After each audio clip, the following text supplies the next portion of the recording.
Welcome in to Seahawks Today, powered by Chat Sports. Tyler Jones here with you. Appreciate you joining us. We have a mailbag edition of Seahawks Today. You have questions, I have answers, and we will get right to them. And you may be wondering, how do I get involved in the mailbag? You gotta be subscribed here to Seahawks Today, youtube.com/Seahawks TV. Our first question in the mailbag comes from Chris. Chris wants to know, do you think that Colby Parkinson will get traded or stay? And he used the hashtag Seahawks. Well, Chris, very good question there. And, I look at Colby, and I don't see the Seahawks moving on from him. I think that the Seahawks see him as a part of their future for this year at the very least. I don't see there being much of a trade market for him anyway, realistically. I think that he ends up staying around, that he's a guy that the Seahawks try to work in, that they find some playing time for one way or the other. I don't see him being on the trade block of sorts. The only player that we've really, I think, targeted as a trade block guy for the Seahawks, has been L.J. Collier, and even those rumors have kind of turned down a bit on that end. But as far as trading Colby Parkinson goes, don't see that happening. Thanks for the question. Next one comes from DatFatRat, hashtag Seahawks, hashtag Wednesday for Daddy Jones. Should the Seahawks wait until the second round of next year's draft until they select a quarterback and take a quarterback like Spencer Rattler or Tyler Van Dyke? Okay, very good question. Now, I have watched, as you may not know this, folks, I am around a lot of Oklahoma Sooner fans back at the Jones crib. Everybody's OU fan, so I've seen a lot of Spencer Rattler. And I can tell you, Spencer Rattler was one of the biggest disappointments in all of college football last year. OU was projected to go to the national championship game. He was the Heisman favorite, was going to be the number one overall pick, and he lost his job before even the halfway point of the season to Caleb Williams. I am not going to invest the time into Spencer Rattler for what we know right now. Now, he could very well turn around and have a big year at South Carolina this year, but for me, I think that when you look at the top quarterbacks in this league, way more often than not, it's those first-round talents. You have to trust your scouting department that they know who the first-round talents are. So when I look at your Bryce Youngs, your C.J. Strouds of the world, there is a significant gap from those guys compared to the Spencer Rattlers and the Tyler Van Dykes of the world. If you are drafting to try to find your franchise quarterback, it needs to be a first-round talent, and that's why I would not wait around if I'm the Seahawks. If I have made up my mind I'm going to draft a quarterback next year, I'm going to draft him pretty high as far as I'm concerned. But thanks for the question. Next one comes from Rick. Rick wants to know, what should the Seahawks do at quarterback? Trade for Jimmy G or go with what they have? Now, we have talked a lot on this channel about the Jimmy Garoppolo situation, and it makes no financial sense to trade for Jimmy Garoppolo, as he would cost about $26 million. And by the time that he would get released, if the 49ers could not find a trade partner for him, I think it would be pretty close to the start of the season at that point. They could release him and only cost themselves $1.5 million. Realistically, this late in the ball game, the Seahawks' best option is probably to go with what they got, in all honesty. Whether it's Geno Smith, Drew Lock, let that quarterback competition play out and see who ultimately wins the job. Let them learn this system and figure things out from there. I don't think that a Jimmy Garoppolo that you get at the last minute is realistically going to be worth that much in the win-loss column compared to what you already have with these two guys, personally. Look, I'm not a big fan of Geno Smith or Drew Lock, either one. There's no secret about that. But I am not going to give up value and make the 49ers better in the process to go get Jimmy G. So, want to know from you guys. Pin comment today. Do the Seahawks need to add a quarterback for this season, for 2022? Let me know in the comment section. Type Y for yes, type in for no. Very curious what you guys think. Do the Seahawks need to add a quarterback for this season? Let me know. Next question. Nick wants to know, hashtag Seahawks, should Seattle draft Bryce Young? Sure. I think that would be great to draft Bryce Young. He or C.J. Stroud, either one. I think I like C.J. Stroud a little bit better, but we have a whole year to let the game tape figure itself out and see who separates among those two. We very well could see them play head-to-head in a college football playoff game this year and get a better gauge of who's better between the two. But I think both quarterbacks are way above the rest of the pack when it comes to this year's quarterback class. I know that Will Levis from Kentucky is getting some love, among others, but Bryce Young is the guy that I would lean towards, or I'd lean towards C.J. Stroud. Bryce Young would be my second option, and then after that, I think there's a big drop-off. But C.J. Stroud, first choice. Bryce Young, not a bad second option, though. Nick wants to know, Seahawks, second and third rounder for Roquan Smith, I think would be awesome. Your thoughts? Well, Roquan Smith is still really young. I think that might surprise some people that the youth that Roquan Smith is at, money, he's going to be commanding a lot down the line, but a second and third for an all-pro caliber player, I would be in for that. I could do a second or third. Now, a first and a second, that might be a bridge too far, but a second and a third, comparably speaking to what you would draft in the second and third, I think you'd get a lot more in a player like Roquan Smith than you would in that. So in that option, if that's the asking price, by all means, take it. Jake wants to know, what do you expect out of Kenneth Walker this year? Well, it's going to be really interesting to look at the running back room for the Seahawks. You bring back Rashad Penny, and Penny finished off 2022 so well. And then you bring in Kenneth Walker III with Chris Carson gone now. And I got to tell you, this is a really good running back room. Now, there's question marks at the offensive line. We all understand that. But these two together, I think, are going to be a really good 1-2 punch. And in today's NFL, you have to have multiple running backs. You can't wear out one guy and expect him to last the season. You have to have multiple options, and the Seahawks have that. Kenneth Walker III, I think the sky's the limit. I think that he could do a lot for this Seahawks team in 2022, and I think that he's going to be a lot of fun to watch. So will he be a Rookie of the Year candidate? I don't know if he will, because I think that Rashad Penny early on is going to get the majority of the carries, but he will be somebody to watch for, and I think will be, by year's end, one of the best running backs in the NFL. I think by the end of the year, you're talking about him being a top 15, top 20 back when it's all said and done. So expectations, high expectations for Kenneth Walker there. Now, if you haven't subbed to the channel already, I don't know why, but you need to subscribe, because not only are we doing live shows, we're also doing watch parties throughout the season, including this Saturday night. We'll have a live watch party on the channel. We'll get started about 15 minutes before kickoff. And we'll be having a good time. We'll be reacting to the game as it happens, having a few drinks.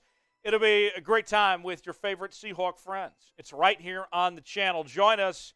It's going to be entertaining. We will not disappoint, I can tell you that much. YouTube.com/SeahawksTV is where you can find us. Subscribe now and join the party on Seahawks Today for our watch party against the Steelers. About 15 minutes before kickoff, it'll get going at about 6:45 Eastern, 3:45 Pacific here on the channel. We have Gina, and producer Chugs tried to get me on the full name on that one. I'll just call her Gina. Gina says, hashtag Seahawks, will Quandre Diggs be 100% to start the season? I hope so. We'll see.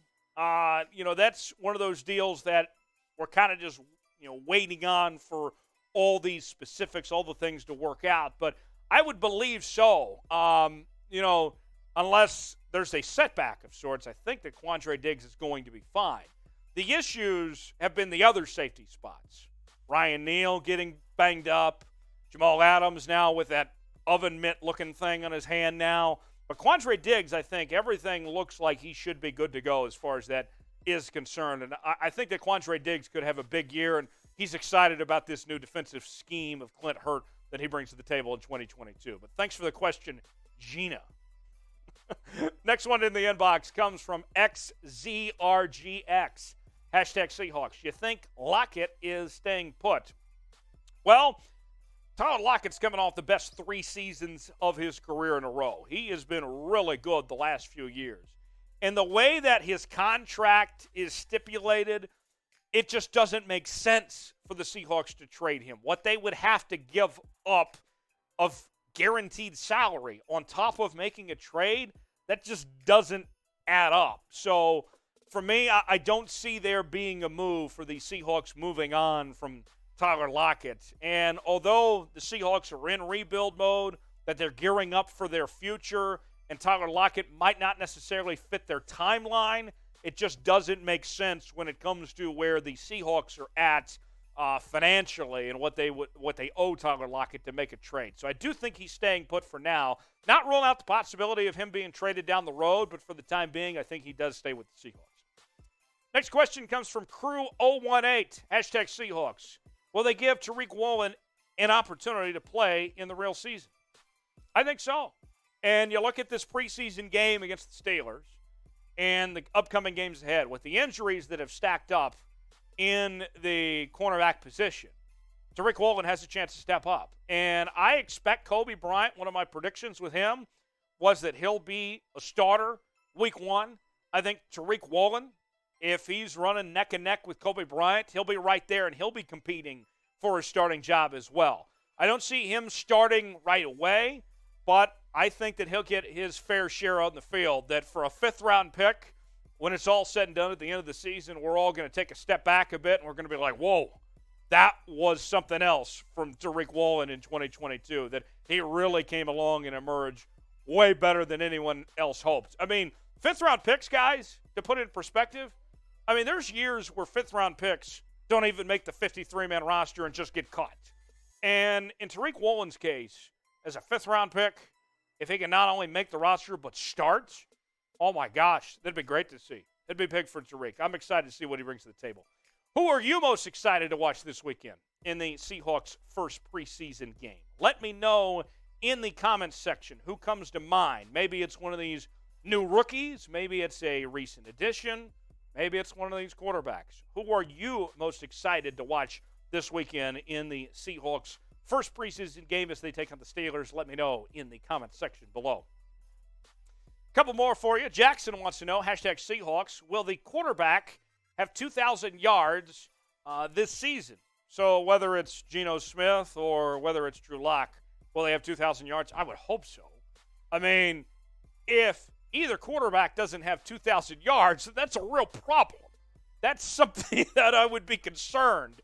If they can't get 2,000 yards passing, then this team isn't moving the ball at all at that point. So, yeah, I would hope somebody gets 2,000 yards. I mean, I would hope that's the case.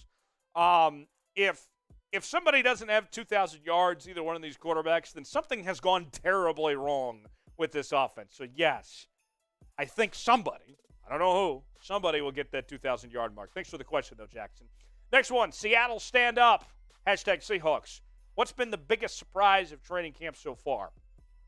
The biggest surprise, man, the biggest surprise for me, I think, is just how well we saw Drew Lock play in that mock game. And for him to step up the way he did in live game action, even with, think about this, putting this into perspective for the folks at home out there. Drew Lock, for the most part, was working with the twos, while Geno Smith was working with the ones for the most part, and yet outplayed Geno Smith clearly. To me, that's my biggest surprise, is what he did in that mock game. Let alone it was one game, it was one scrimmage, not even a real game. But to me, for that to happen like that, that's probably my biggest surprise so far, is how well he played in that mock game. To me, that was the one that stood out to me so far. Next one from Daddy J wants to know, who will lead the team in sacks? That's a good question. You know, I look at Jordan Brooks is the guy that comes to mind. Darrell Taylor is a possibility for this Seahawks team. It's going to be interesting who can put that together. I guess I would probably lean towards one of those defensive line or edge rushers, because I think Jordan Brooks more so calling the shots is going to get a lot of tackles. I don't know necessarily about tackles for loss and those sacks, but you look at the linebackers and the edge, I wouldn't rule out Uchenna Nwosu either. Uchenna Nwosu has stepped up and looked really good throughout this offseason. You brought him in from the Los Angeles Chargers. There's some high hopes for him. So if you made me pick, I'll probably go with Darrell Taylor, but, I could see it going a number of ways. It could be Uchenna Nwosu as well. So it's a good question as far as I'm concerned, because I don't think there's a right answer right now. There's not an obvious choice at this point, but there's plenty of options of who could get that done. Next question comes from Booby. Nice one there. Got me on that one. Colby Bryant, Rookie of the Year, #Seahawks. Rookie of the Year. I don't know about that. This defensive class was just loaded with talent. This was one of the best defensive drafts ever. And so, for me, Colby Bryant is Rookie of the Year. There's going to be guys that can pile up stats more so than he'll have the opportunity to do so. Very much these Rookie of the Year's awards are so stat-driven that I think that Colby Bryant, in his case, is maybe not going to be in the position to be Rookie of the Year, but wouldn't shock me if he's an all-rookie team type of guy when it's all said and done. You look at Aiden Hutchinson, a number of these guys. There was a record of edge rushers and defensive tackles that were picked early in this draft. I think those guys are more likely to potentially be that defensive player of the year. But Colby Bryant, he'll be one to watch, I think, as far as a guy that could be on that all-rookie team when it's all said and done. Last question from Nick. Can DK Metcalf win Offensive Player of the Year? I think he can. Maybe so, and Offensive Player of the Year does tend to go to the skill positions. Quarterback is, traditionally speaking, an MVP award, while Offensive Player of the Year goes to running backs and wide receivers. He could, but there's a lot of receivers. There's a lot of good receivers. There's a reason why so many of them got paid this offseason, right?